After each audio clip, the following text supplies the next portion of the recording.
అప్రూవర్లను అనుమానిస్తే కోర్టును తప్పుపట్టినట్టే. కోర్టు అనుమతితోనే నిందితులు అప్రూవర్లుగా మారారు. కవిత సాక్షులను బెదిరించారు, సాక్ష్యాలు ధ్వంసం చేశారు.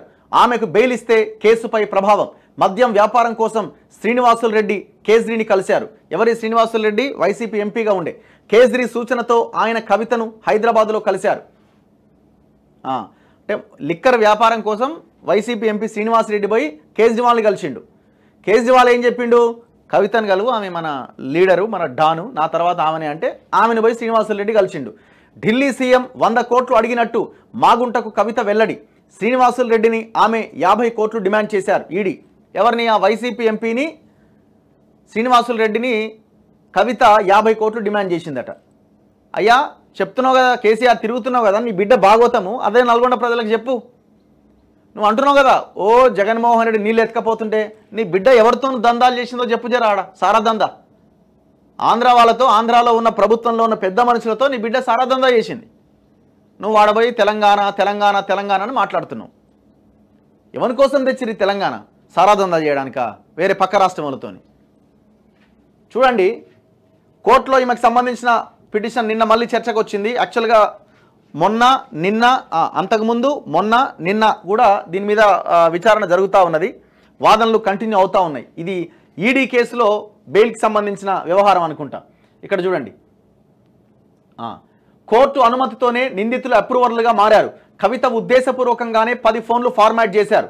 కవితకు బెయిల్ ఇస్తే కేసు మీద ప్రభావం పడుతుంది. రౌజ్ అవెన్యూ కోర్టులో ఈడీ వాదనలు. ఇది ఈడీ బెయిల్ పిటిషన్కి సంబంధించి. కోర్టు అనుమతితోనే ఢిల్లీ మద్యం కేసు నిందితులు అప్రూవర్లుగా మారారని ఈడీ న్యాయస్థానానికి స్పష్టం చేసింది.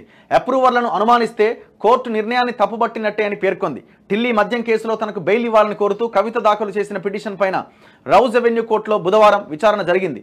ఈడీ తరపున వాదనలు వినిపించిన న్యాయవాది జోహెబ్ హుస్సేన్ ఈ కేసులో కవితే సూత్రధారి, పాత్రధారి అని ఆమెకు బెయిల్ ఇవ్వొద్దని వాదించారు. ఈ కేసులో విచారణ కొనసాగుతోందని, ఈ సమయంలో కవితకు బెయిల్ ఇస్తే కేసును ప్రభావితం చేస్తారని పేర్కొన్నారు. మనీ లాండరింగ్ కేసులో మనీష్ సిసోడియా, కేజ్రీవాల్తో పాటుగా ఇతరులకు బెయిల్ దక్కలేదని, సుప్రీంకోర్టు సైతం ఈ కేసులో బెయిల్ ఇవ్వడం లేదని గుర్తు చేశారు. కవిత సూచనలు, సలహాల మేరకే మద్యం విధానం రూపుదిద్దుకున్నది. ఇదెంతో పగడ్బందీ ప్రణాళికలతో చేసిన స్కామ్. మొదటి నుంచి కేసును పక్కదారి పట్టించేందుకు ఆమె ప్రయత్నిస్తున్నారు. కోర్టు అనుమతితోనే నిందితులు అప్రూవర్లుగా మారారు. అప్రూవర్లను ప్రలోభ పెట్టారని అనడం సరికాదు.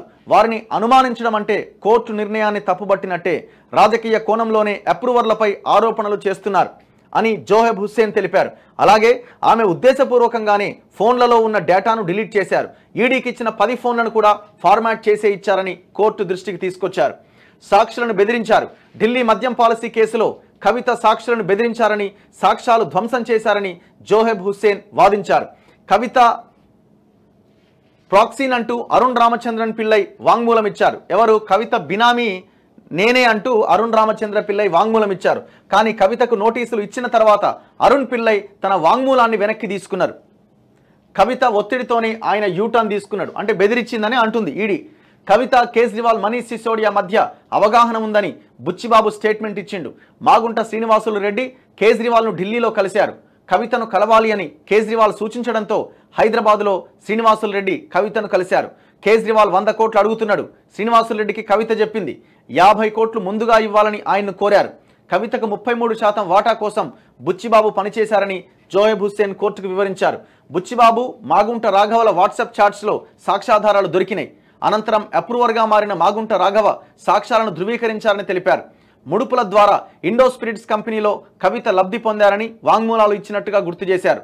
అలాగే ఈ కేసులో కవిత మేనల్లుడు మేక శరణ్ను హైదరాబాద్లో ఈడీ విచారించింది. అతన్ని ఇండో స్పిరిట్ ఉద్యోగిగా చూపి ఏ రోజు ఉద్యోగానికి హాజరు కాకపోయినా నెలకు 1,00,000 జీతం చెల్లించారు. ఈ కేసులో చేతులు మారిన 100 కోట్లకు సంబంధించి మాగుంట శ్రీనివాసులు రెడ్డి కీలక వాంగ్మూలం ఇచ్చిండు. అరబిందో కంపెనీ డైరెక్టర్ శరత్ చంద్రారెడ్డి అమాయకుడు కాదని, ఈ వ్యాపారంలో ఆయన ప్రధాన లబ్ధిదారుడు అని స్పష్టం చేశారు. ఈ పాలసీ ద్వారా ఆయన 5 రిటైల్ జోన్లు పొందారని పేర్కొన్నారు. ఇద్దరు బెయిల్ పైనే ఉన్నారు.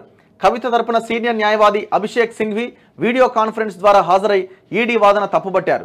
ఈ కేసులో ఇద్దరు బెయిల్పై బయట తిరుగుతున్నారు.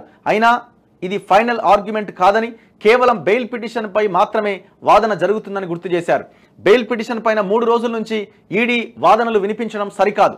తమ వాదనలను లిఖితపూర్వకంగా రిజైండర్ రూపంలో దాఖలు చేస్తాం. అందరి వాదనలు విన్న న్యాయమూర్తి కావేరి భవేజా బెయిల్ పిటిషన్పై తీర్పును మే 6వ తేదీకి వాయిదా వేశారు. ఈ కేసులో అప్రూవర్గా మారిన కవిత మాజీ పిఏ గోరంట్ల బుచ్చిబాబు విదేశాలకు వెళ్లేందుకు తనకు అనుమతి ఇవ్వాలంటూ ట్రయల్ కోర్టును ఆశ్రయించిందట.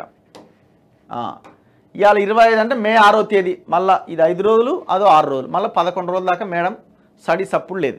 ఇప్పట్లో కష్టమే బయటికి రావడం. మరి ఎలక్షన్ల తర్వాత ఏమో తెలియదు కానీ మరి ఎట్లుంటుంది అన్నది మొత్తం అన్ని ఆధారాలు సేకరించి కోర్టు ముందు పెట్టింది ఈడీ కానీ అటు సిబిఐ కానీ.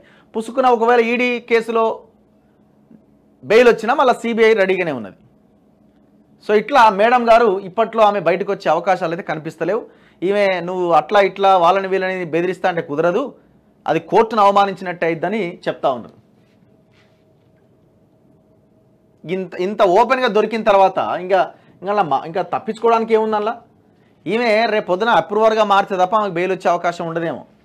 ఎందుకంటే ఆడ మనీష్ సిసోడియా, ఆయన ఇంకో ఆయన సత్యేంద్ర జైన్ ఎవరో 1.5 year నుంచి జైలునే ఉంటున్నారు వాళ్ళు.